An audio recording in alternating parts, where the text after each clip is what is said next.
आज की सबसे बड़ी और सबसे खुशखबरी वाली सूचना उन लाखों लोगों के लिए है जो आज भी अपने खुद के पक्के मकान के सपने को सिर्फ एक सपना ही समझ कर बैठे हैं, जो आज भी कच्चे घरों में मिट्टी की दीवारों के सहारे टपकती छतों के नीचे अपनी जिंदगी को किसी तरह ढो रहा है, जिनके लिए मेरा खुद का घर कब तक सिर्फ एक अधूरी चाहत बनकर रह गया था। अगर आप भी उन्हीं में से एक हैं तो अब वह घड़ी आ चुकी है। अब आपकी यह चाहत हकीकत में बदल सकती है, क्योंकि भारत सरकार प्रधानमंत्री आवास योजना 2025 के अंतर्गत एक बहुत बड़ी धनराशि आपके बैंक के खाते में ट्रांसफ़र होने वाला है, ताकि आपकी अपने लिए एक सुंदर निश्चित सुरक्षित पक्का का घर बन सके। और यह कोई सपना नहीं बल्कि हकीकत है।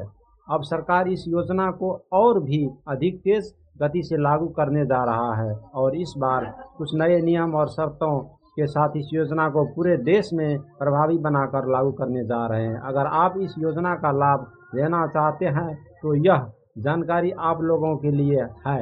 इस योजना के तहत 2,85,000 की सीधी आर्थिक सहायता मिलने वाली है। यह रकम किसी भी व्यक्ति के लिए अपने सपनों का घर बनाने में बहुत मदद बन सकता है। अगर आप सभी किराए के मकान में रह रहे हैं या झोपड़ी, टीन या छत कच्चे घर में रह रहे हैं तो अब वक्त आ गया है कि आप भी पक्के घर में रहें और आप अपने परिवार को एक सुरक्षित और अस्थायी जीवन दे।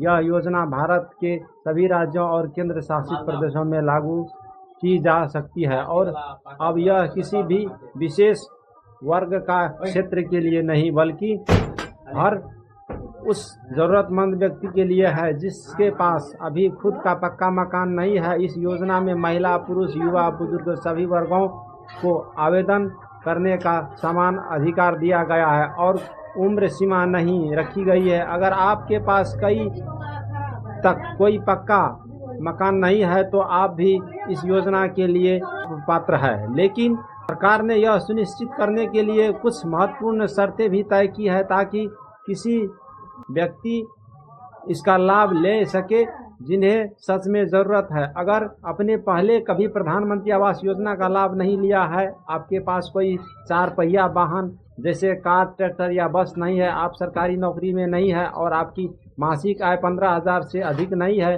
आप निश्चित रूप से इस योजना के लिए लाभ का पात्र है।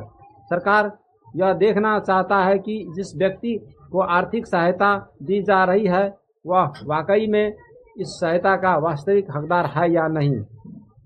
पहले आपको कुछ आवश्यक दस्तावेज तैयार रखने होंगे, जैसे आधार कार्ड जो मोबाइल नंबर से लिंक होना चाहिए, पैन कार्ड जो बड़ी धनराशि की ट्रांजैक्शन के लिए ज़रूरी है, राशन कार्ड जिससे आपका नाम होना चाहिए, किसी भी सरकारी बैंक में आपका खाता होना चाहिए और इनकम सर्टिफिकेट जो आपके नज़दीकी तहसील से आसानी से बनवाया जा सकता है। इसके अलावा 2 पासपोर्ट साइज़ के फ़ोटो भी होना चाहिए, ज़रूरी होंगे। इन सभी दस्तावेज़ों को एकत्र करने के बाद आप अपने नज़दीकी जनसेवा केंद्र में जाकर इस योजना के आवेदन कर सकते हैं। हर जिले, हर गांव और हर शहर में जनसेवा केंद्र है जहां से आप योजना से जुड़े आवेदन पत्र भर सकते हैं और सबमिट कर सकते हैं। अगर आप ग्रामीण क्षेत्र से हैं तो आप अपने गांव के सरपंच या ग्राम प्रधान के माध्यम से इसका आवेदन कर सकते हैं। आवेदन की प्रक्रिया एकदम सरल और पारदर्शी है और